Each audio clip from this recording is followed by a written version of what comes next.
Hello and Assalamu alaikum everyone. My name is Arsalan Farrukh and I teach math and physics. Video, I will discuss the hypothesis test on a Poisson distribution. This is part of S2 syllabus. To be able to perform this hypothesis test, one thing that you must recall in the beginning is to represent a certain random variable follows a Poisson distribution.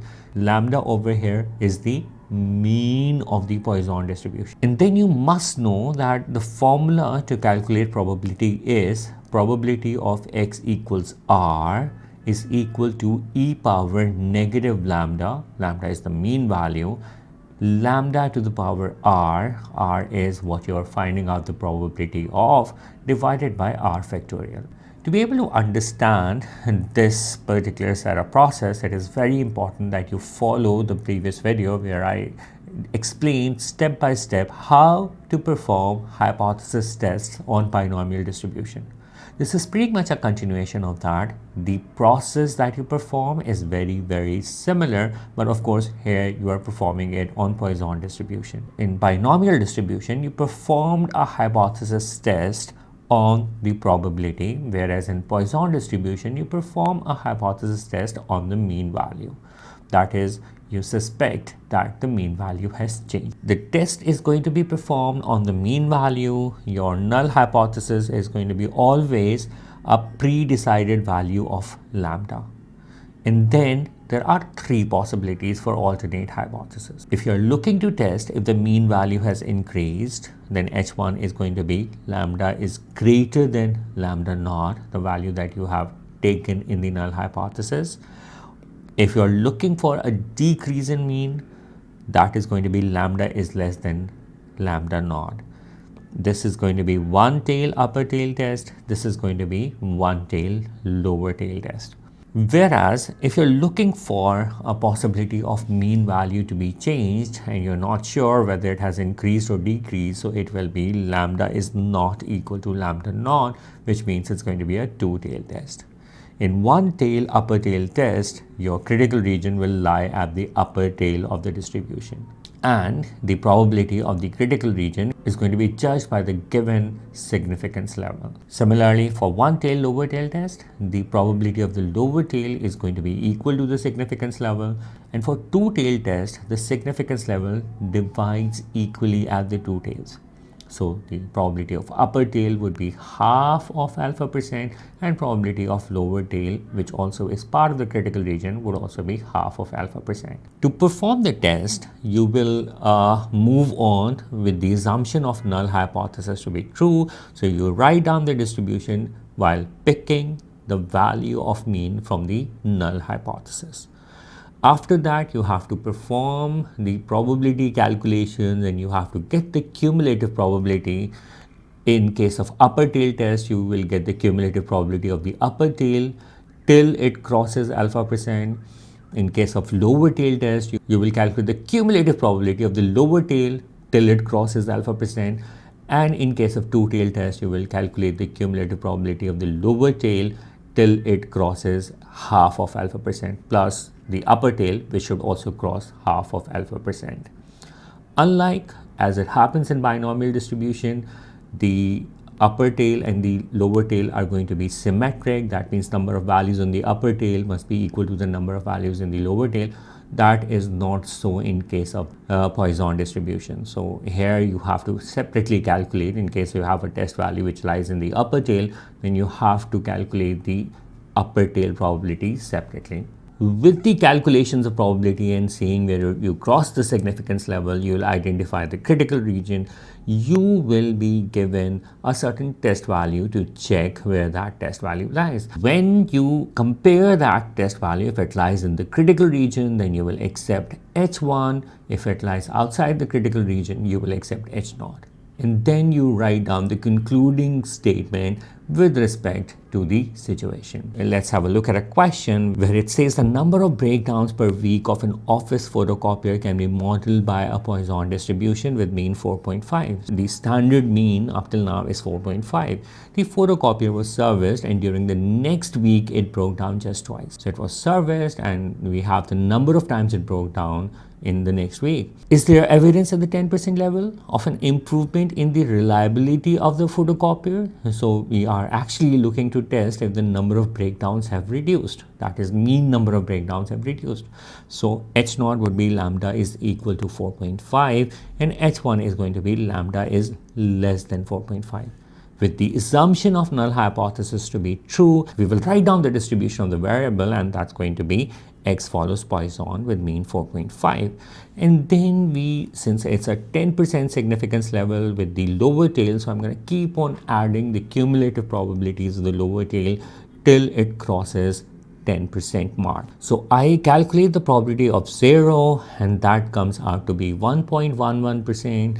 Then I calculate probability of 0 plus 1 and that comes out to be 6.11%. And then I calculate the probability of less than equal to 2 and that comes out to be 17.3%, where it crosses 10%. So that means the 10% crosses between 1 and 2 and hence your critical region would be 1 or less than 1. Looking at our test value, which is the number of breakdowns occurred last week, which was 2, lies outside the critical region.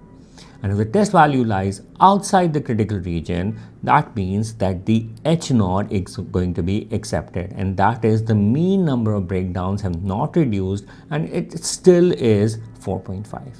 This example is from a past paper question of November 1973. And for this example, we will also see how to calculate the probability of type 1 and type 2 error.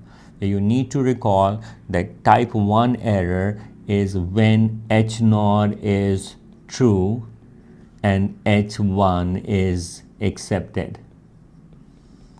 This is type 1 error. And if you are looking to find out the probability of type 2 error, that is when H1 is true and H0 is accepted.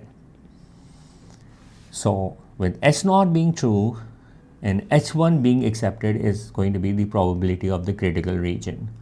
But with H1 being true and H0 being accepted, that is the probability of non-critical region, but with the new value of mean that should be provided to you in a question. So let's see, it says the number of accidents per month X at a factory has a Poisson distribution. In the past, the mean has been 1.1 accidents per month. Some new machinery is introduced and the management wish to test whether the mean has increased. They note the number of accidents in a randomly chosen month and carry out a hypothesis test at the 1% significance level. Show that the critical region for the test is X is greater than equal to 5, and given that the number of accidents is 6, we also have to carry out the test. Since mean number of accidents is 1.1 previously, so lambda would be 1.1 for H0, and since the management wishes to check whether the mean has increased, so for H1 mean would be greater than 1.1. Assuming null hypothesis to be true, the distribution becomes X follows Poisson with mean 1.1. We don't have to do the individual probabilities because it clearly says that the critical region is greater than equal to 5. So I calculated the probability of greater than equal to 5 and that comes out to be less than 1%. This is 0.5435%. Similarly, when I calculate the probability of X is greater than equal to 4, that comes out to be 0.0257 or 2.57%, which exceeds 1%. So that means that the 1% crosses between 4 and 5. This is a one-tail upper tail test. Your critical region should lie at the upper tail where you're crossing the significance level between 4 and 5. So that means that the critical region would be 5 and more. So anything less than 4 is going to be part of H0 acceptance. Now, if I look at the test value, which is coming out to be 6 over here, and I see where the test value lies, it lies inside the critical region, the region of acceptance of H1. So that means that H0 is going to be rejected and H1 is going to be accepted. that means that the number of accidents per month have actually increased. Now, looking at another part of the question, it says later they carry out a similar test, also at the 1% significance level. Explain the meaning of type 1 error in this context and state the probability of type 1 error. So the probability of type 1 error is the probability of critical region. We have already identified that the critical region is 5 and above. So with the null hypothesis being true and the mean of the null hypothesis, the probability of type 1 error would just be the probability of greater than or equal to 5. It also says that we just have to state the value, which is an indication that we don't have to do further calculations. So in this situation, the type 1 error would mean that mean has actually not increased, but the results are suggesting that the mean has increased. So to find the probability of type 1 error, it will be probability of greater than or equal to 5, which we've already calculated in the previous part. So we'll just copy that answer from the previous part, and that would be my probability of type 1 error. Looking at another part of this question, it says now the mean is 7.0. So it is not the previous mean, which was 1.1. Now we have a new mean and we have to calculate the probability of type 2 error.